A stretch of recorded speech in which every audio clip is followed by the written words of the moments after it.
За энэ нийслэлийн төсөв гэдэг асуудалд аудит хийдгүү.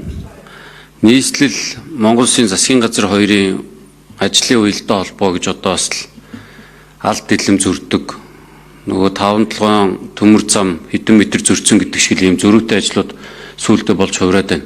Ганцхан жишээ нийслэл метро баримлахын, хурдны зам баримлахын гэтэл одоо энэ эмээлтээс ахуулаа зам тээврийн яам чинь энэ төмөр замыг хотоосоо гаргаад урдуураа шийдчихэд байтал дахиад нийслэл чинь туул голдыг өрөө зам тавина гэдэг энэ төмөр замын багцаал одоо энэ төмөр зам дагсан замууд тэр чигээрээ сулраад гараад ирчих юм шиг санагдаад их юм. Бага нөөц болцоо зөв ашиглахгүй засгийн газрын шал өөр юм ярьдаг, нийслэл нь шал өөр юм ярьдаг. Үр дүнд нь 2.7 их найт төгрөгөөр нийслэл хурдны зам гэдэг юм туул голдыг өрнө шүү дээ. Барьж тоолох гээд энэ дээр аудит хийх үү, энэ дээр хийвэл хийгээд эртхэн шиг засгийн газарт одоо энэ нийслэлийн ажил хөдлөөд мөнгө төгрөгөө үрж барахаас өмнө асуудлаа шийдмээр байна гэдэг нэг юм асуудал байна. За ер нь бол хариуцлагын асуудал ерөөсөө хангалтгүй байгаа. 2024 оны аудитын гүйцэтгэл орж ирж байхад бас л ярьж ирсэн 120 их найдын хөрөнгийг Монгол Улсын засгийн газар төсөв болон төсөвт төрийн өмчт аж ахуйн нэгжүүдээр дамжуулж эргэлдүүлээд 12-оос 15 их найд төгрөгийн алдаа дутагдал гарчаад байхад хинч ямар ч хариуцлага хүлээдгүй. Тэр яриа хулгай, тэр яриа авилга, гайл тэр яриа авилга, татвар тэр яриа авилга, хэдэн дарга нар баяждаг энэ цагаан байраар дүүрэн дарга нар баяжаад л хоцроод идэг.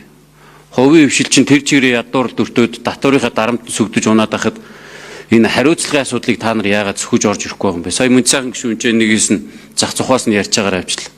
Хариуцлага ерөөсөө үр дүнд хүрэхгүй байна.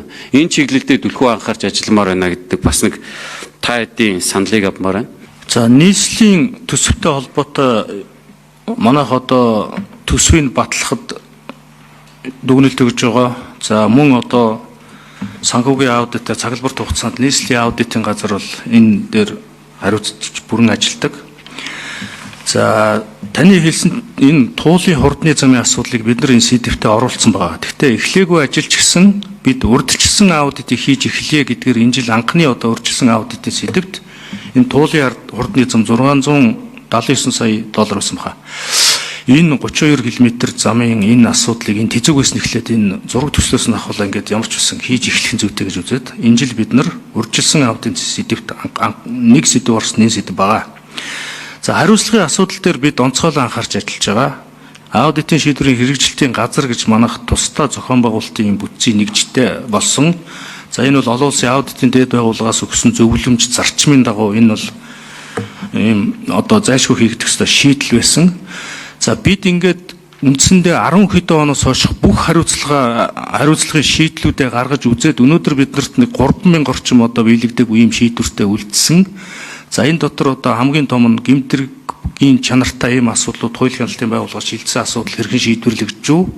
За дээр нь сахилгын арга хэмжээ буюу ажлаас халах ийм шийдвэрүүд хэрхэн хэрэгжүүлээд бүгдийг нэг хүчлэн гаргаад одоо бид нар энэ завсрын аудитор тойроод бүх хэрэгжилтийг гаргаж ирж 12 сарын 15-нд нэгтгэж танилцуулна. Хоёрдугаар төсвийн байнгын оронд би өчигдөр төсвийн байнгын оронд даргад танилцуулсан. Энэ үндэсний аудитын газрын хийж байгаа зохион байгуулалтын өөрчлөлт болон цаашид хийх ажил хараа тус байдал. Тэгээд энэ аудитын шийдвэрийн хэрэгжилтийг хангах чиглэлээр би танилцуулга бэлтгэсэн. Тэгээд ойрын хугацаанд би төсвийн байнгын оронд тусгайлан гишүүдтэй танилцуулъя гэж ингэж төлөвлөж ярьсан. За ягаад гэвэл урд нь бас нэг төсвийн байнгын оронд ийм асуудал оруулж ирвэл гэсэн. За бид нар бас зарим эрүүгийн хууль болоо шүүхийн шийдвэр гүйцэтгэл зарим хууль дээр энэ аудитын шийдвэртэй холбоотой зарим өөрчлөлтүүд бэлэн болгосон байгаа.